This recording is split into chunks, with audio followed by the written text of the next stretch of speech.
कंधों पर सब, कीचड़ में रास्ता, गंगेय की सड़क ने पूछे बड़े सवाल।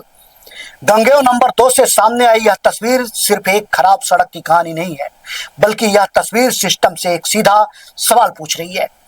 सिंगरौली में सड़क हादसे में जान गंवाने वाले संदीप तिवारी का शव जब उनके ग्राम गंगेय नंबर 2 में पहुंचा तो अंतिम यात्रा के दौरान जो तस्वीर सामने आई उसने गांव की सड़क व्यवस्था की पूरी हकीकत सामने रख दी।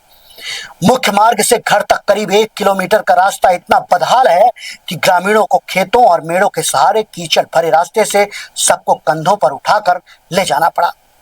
सोचिए, जिस रास्ते से किसी की अंतिम यात्रा भी आसानी से नहीं निकल सकती, उस रास्ते से रोजाना मरीज, बुजुर्ग, महिलाएं और बच्चे कैसे गुजरते होंगे।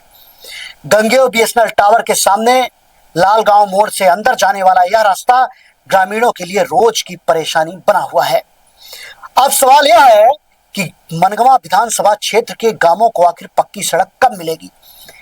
क्या किसी की अंतिम यात्रा में सामने आई यह तस्वीर भी जिम्मेदारों को जगाने के लिए काफी नहीं है।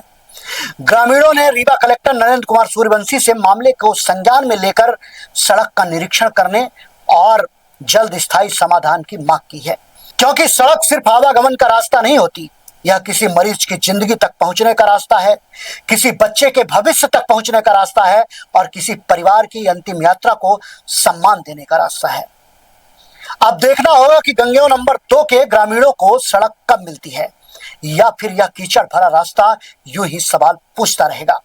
लेकिन हम भी ऐसे ही सवाल पूछते रहेंगे और आप देखते रहिए हर सच की पहली दस्तक टीवी फर्स्ट।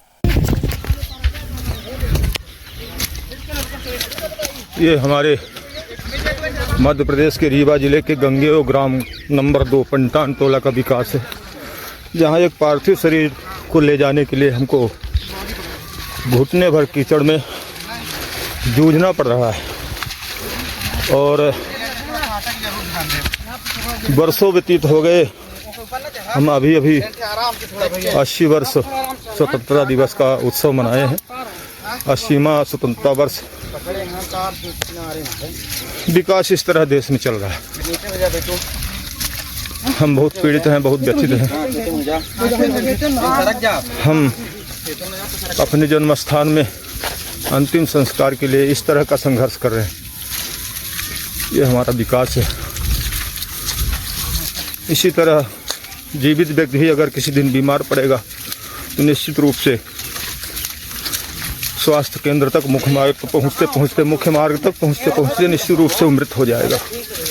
ये विडंबना है और यही हमारा शासन और प्रशासन की जो विकास की नीति है वो दिख रही है। इतना विकास हमारा देश, हमारा प्रदेश, हमारा गांव कर चुका है, ये प्रत्यक्ष दिख रहा है।